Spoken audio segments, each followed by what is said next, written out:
Mga kapuso, sa puntong ito, makakapiling po natin live ang Director General ng Philippine Drug Enforcement Agency, si Ginoong Isidro La Peña. Director General, welcome sa QRT. Magandang hapon po. Magandang hapon, Emil. Yes. Sa lahat ng nanonood sa GMA News. Yes. Unang-una, sir, kumbaga sa basketball, ang bola ay nasa PIDEA na po.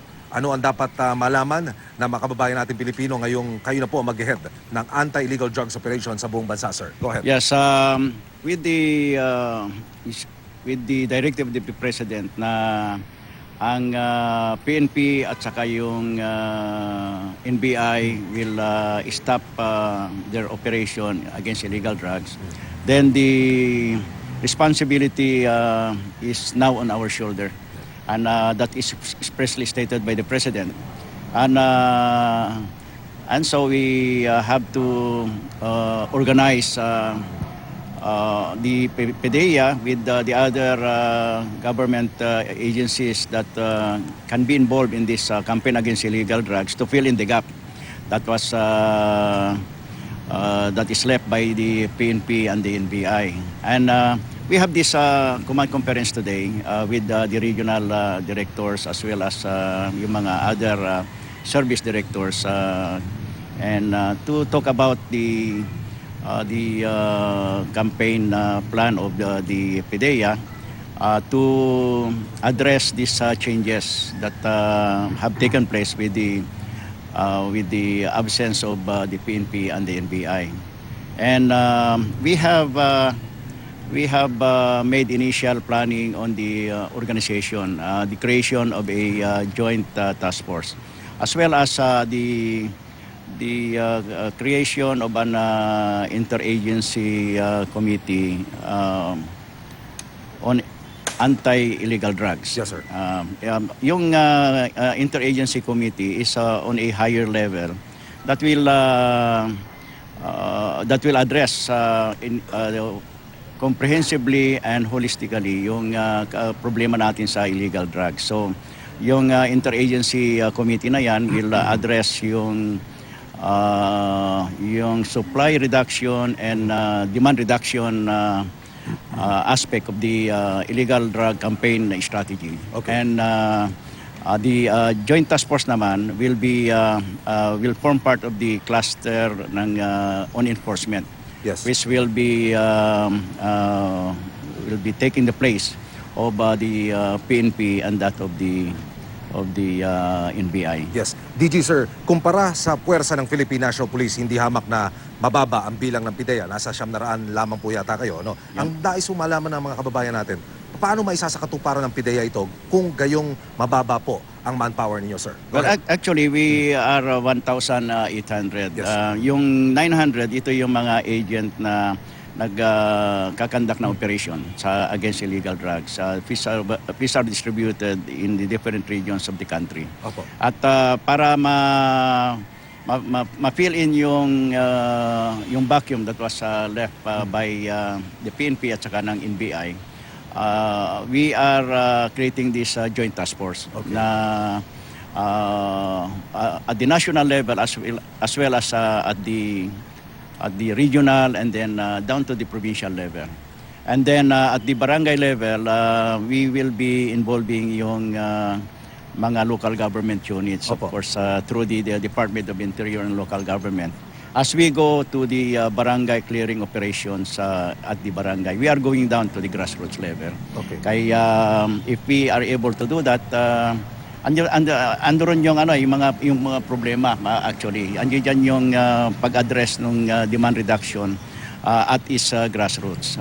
Kaya we are involving the local government units on this. And if we are able to involve yung ating mga local government officials, then that will effectively fill in the gap that is Yes. left by Opo. the PNP. DG, kanina naroon po ako sa command conference ninyo at isa rin sa pinag-usapan kung ano po yung magiging aktual na partisipasyon ng Armed Forces of the Philippines sa anti-illegal drugs operation. Sir, baka may update na. Kayo Yes, magbigay ng pahayag, well, sir.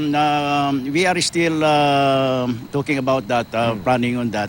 And we are awaiting yung paglabas ng executive order that will come out hopefully soon that will also state the involvement of the AFP in this campaign against illegal drugs, in this war against illegal drugs. And but that was already stated by the President na may involve ang Armed Forces of the Philippines. Considering that itong drug problem was elevated as a national security threat, and as such, then the AFP can be used in the campaign against illegal drugs. Okay. DG, ano naman ang dapat gawin ng mga kababayan nating may impormasyon na dati sila yung nagsusumbong sa kapulisan, ngayon naman sa PIDEA naman ho sila kung sakaling maghahain ng kanilang mga reklamo at hinaing. Paano naman ang magiging proseso? Yes, we will continue with what is going on now. By the way, ang PIDEA remains to be the lead agency even when the PNP was there. Ang PIDEA is the lead agency, and the PNP is the tinatawag na main role because they have the manpower capability up to the municipal level. And this will be filled in by the joint task force that will be created. Now, yung ating mamamayan have been reporting mga information to PIDEA, and we are very much encouraged by that. At I will ask them to continue supporting the PIDEA and the government agencies concerned, the task force that will be created later on, through the hotlines that we have, and then as well as pati yung mga Facebook, we can make use of those medium. Opo. As well as even through the media. Na kung may report sa media, if you are more accessible to them, then accept those information and then relay it to us. Very important yung involvement ng ating citizenry, the giving of information. Yes. And actually, yun yung gusto nating mangyari towards on the demand reduction, yung involvement ng ating mamamayan. Because when we have a citizenry that is involved in this campaign against illegal drugs, in this war against illegal drugs, then we have a better chance of success.